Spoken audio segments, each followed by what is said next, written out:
Uma palavra para o seu coração. Nesta manhã, eu convido você a abrir o seu coração, se desprender agora de tudo que tire a sua atenção da palavra de Deus, daquilo que vamos compartilhar. Hoje eu quero trazer como tema a preparação para a vinda do Messias. Como se deu exatamente essa preparação? Quais foram os instrumentos, as circunstâncias que Deus utilizou para que pudessem, de alguma forma, inserir Jesus no cenário da humanidade e fazer com que Jesus pudesse realmente ser revelado de uma maneira em que já estava, antes mesmo da fundação do mundo, no projeto de Deus, uma maneira como ele iria realmente conduzir a história de Jesus, a sua revelação, e ele como Senhor e Salvador da humanidade.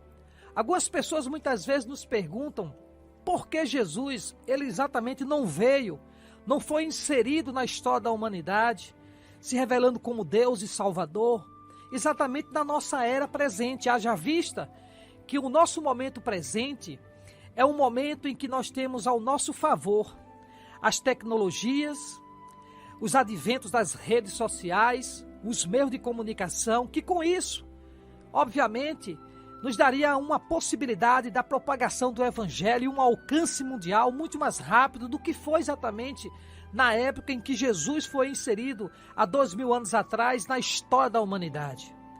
Eu quero dizer para você, querido, querida, meu irmão, meu amigo, é que nada passa pelo o olhar desapercebido de Deus, nem muito menos. A Bíblia diz que não cai uma folha de uma árvore que não seja da vontade de Deus.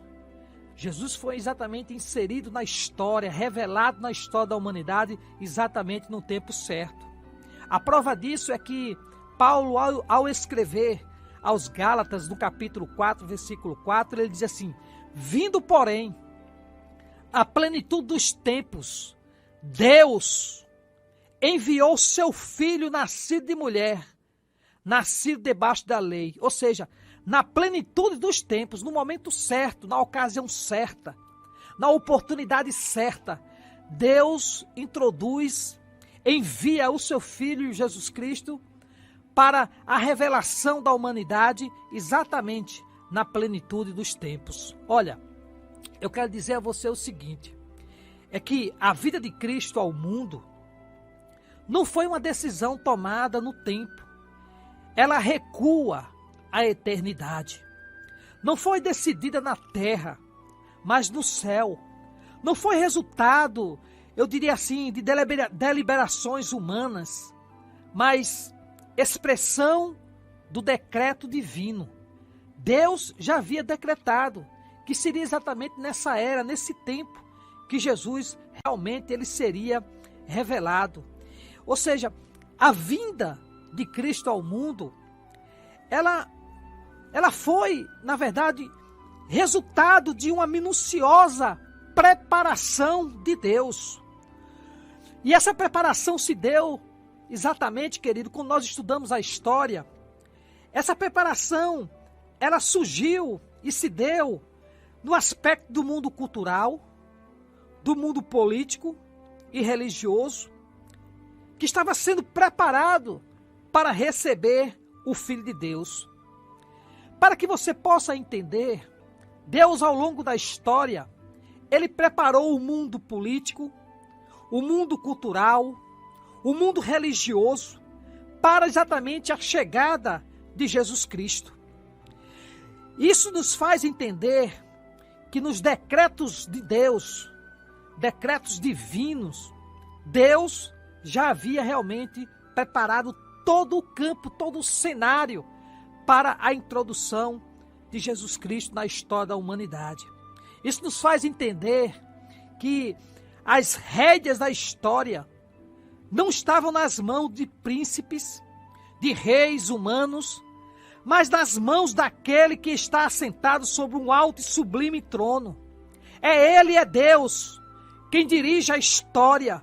Foi Ele quem preparou todas as coisas para que seu filho nascesse exatamente na plenitude dos tempos, como diz a carta aos Gálatas, no capítulo 4, versículo 4. E talvez você me pergunte, pastor Roberto, que tipo de preparação foi feita para que Jesus pudesse ser inserido na história da humanidade por Deus? A primeira preparação, queridos, foi a preparação cultural. Sabe, eu fico a olhar aqui, quando Deus preparou o berço cultural para a chegada do Messias por meio do povo grego. Preste bem atenção que esses povos, esses impérios, foram importantíssimos para o advento da revelação de Cristo na humanidade. E quando nós estudamos aqui a preparação cultural, nós percebemos que Deus, ele prepara em primeiro lugar o berço da cultura para a chegada do Messias por meio do povo grego. Depois da decadência, poderosos impérios mundiais, como por exemplo os assírios, os babilônicos e os medos persas, Deus, ao utilizar esses impérios, todos os impérios importantíssimos, foram cada eles na sua época influentes na história, mas nós precisamos entender que depois desses impérios, o assírio, o babilônico e o medo-persa, o Império Grego, ele ergueu-se no cenário mundial. E nesse cenário mundial, nós percebemos a sua importância, como Deus preparou a chegada de Jesus através exatamente do mundo cultural. E quando nós olhamos na história, por exemplo, Alexandre o Grande, Alexandre ele conquistou muitas terras, e a história nos diz que ele morreu aos 33 anos de idade, chorando por não ter mais terras para conquistar. Isso nos faz entender, queridos, que o Império Grego, ele tornou-se opulento e trouxe ao mundo uma das mais poderosas contribuições no campo cultural.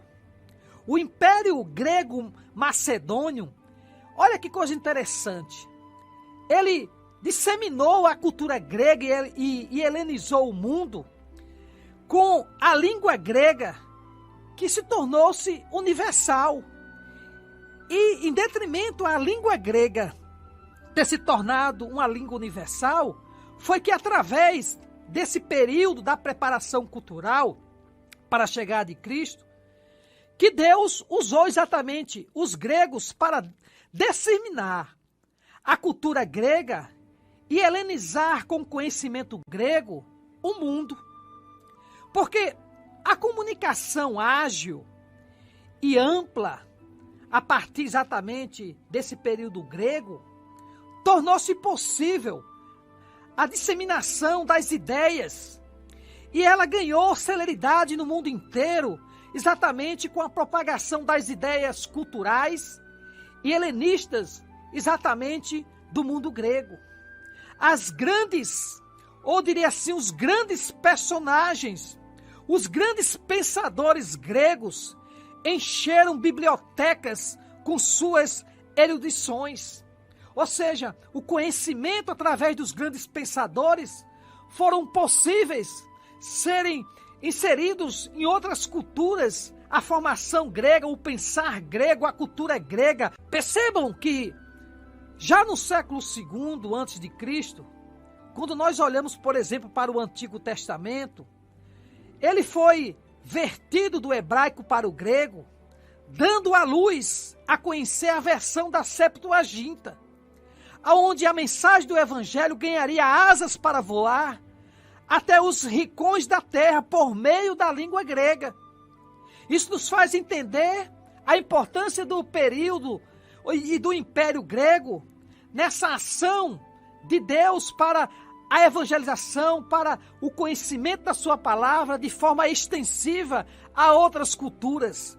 Pois se agora nós temos o Antigo Testamento totalmente escrito na língua grega, haja vista a língua grega naquele período, naquele momento, ter sido a língua universal, então era muito mais fácil alcançar os objetivos e os propósitos pelos quais Deus traçou para a humanidade, através da propagação da sua palavra, do seu evangelho, através da língua grega.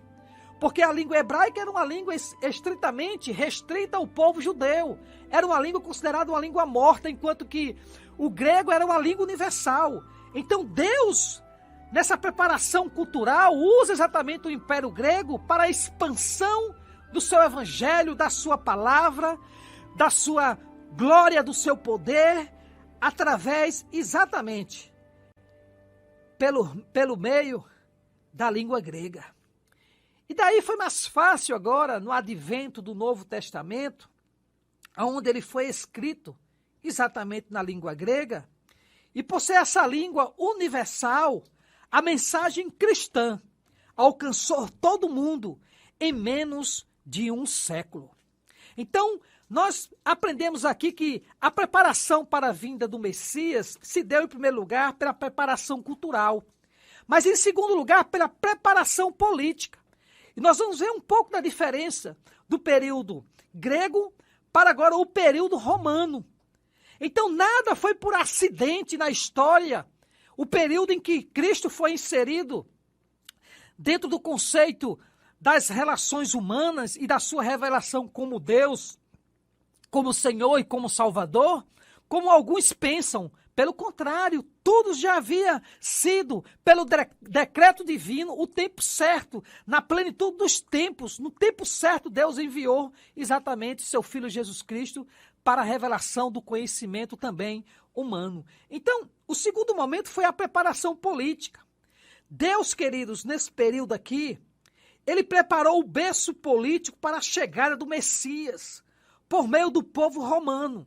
Se os gregos eram afeitos à filosofia, se eles eram conhecidos pela a forma de pensar da sabedoria filosófica, os romanos, por sua vez, eram inclinados à política.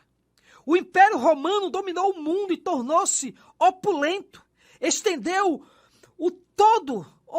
a todos a sua forma de governo, o seu poder de governar a quase todas as regiões do mundo antigo. Quando Cristo nasceu em Belém, o mundo estava sob o domínio de Roma, por meio da conhecida Pax Romana.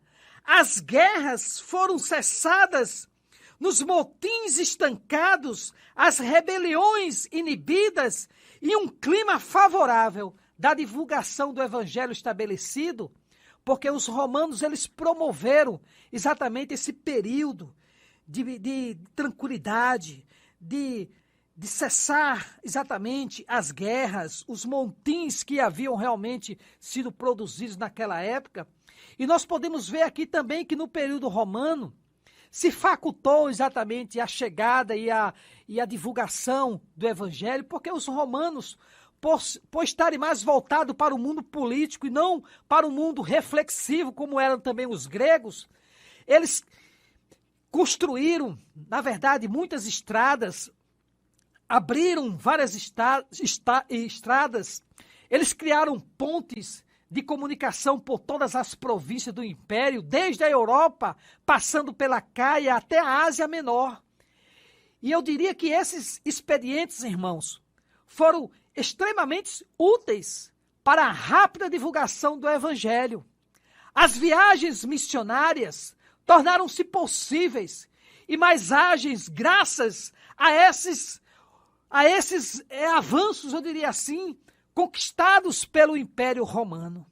Então percebam que houve na história uma forma de Deus preparar pelo mundo cultural, pelo mundo político, exatamente a chegada e para a chegada de Jesus Cristo, o Messias. E por fim, nós podemos também ver aqui que essa preparação se deu para a chegada de Jesus Cristo, do Messias, ela se deu também pela preparação espiritual. Sabe por quê? Porque Deus preparou o berço espiritual para a chegada do Messias por meio do povo judeu. Em Abraão podemos observar que Deus escolheu um povo e fez dele o seu instrumento para trazer ao mundo a sua revelação espiritual. Olha, nós observamos que Deus, na história, ele chamou dentre este povo profetas que receberam e registraram as profecias sobre a vinda do Messias ao mundo. E nós observamos que Israel, ele deveria ser a luz às nações e manter viva a promessa da vinda do Messias. Era Deus usando exatamente esse momento e a preparação espiritual através do povo judeu para a chegada de Jesus. E Deus usou os judeus como os instrumentos para escrever o Antigo Testamento. E de igual forma, de igual modo, foram os judeus que escreveram também o Novo Testamento. Também o Messias veio por meio dos judeus. O Filho de Deus, o Filho eternamente gerado do Pai, fez-se carne e nasceu de uma virgem judia, cresceu como filho de um carpinteiro judeu e morreu numa rude cruz para a redenção de todos aqueles que creem em seu nome. Mas eu quero que você entenda que na plenitude dos tempos, quando todo o cenário estava pronto, e depois de cumpridas todas as profecias, Jesus desceu da glória e entrou na história da raça humana. Sendo Deus, fez-se homem. Sendo rico, fez-se pobre. Sendo Senhor, fez-se servo. Sendo bendito, fez-se maldito. Sendo santo, fez-se pecado. Ele nasceu para morrer por causa de seus pecados, de meus pecados e nossos pecados, porque não os tinham. Mas pelos nossos pecados, ele nos dá a eterna salvação. Não há improvisação, queridos, nos decretos de Deus. Ele conhece todas as coisas antecipadamente. Ele conhece o futuro, no seu eterno agora, no já. Ele planejou tudo e levará tudo a bom tempo por seu eterno poder e sua perfeita vontade. É no tempo de Deus que ele se faz revelar a sua vontade, o seu querer. Foi no decreto de Deus, foi na plenitude dos tempos que ele revelou Jesus Cristo através da preparação cultural, da preparação política e da preparação espiritual. Olha, Deus que nos amou a ponto de enviar seu Filho ao mundo para que todo que nele crer não pereça, mas que tenha vida eterna. Tudo isso ele fez no tempo de Deus, na decretação de Deus. Deus abençoe todos vocês em Cristo Jesus. Amém. Todo ser que vive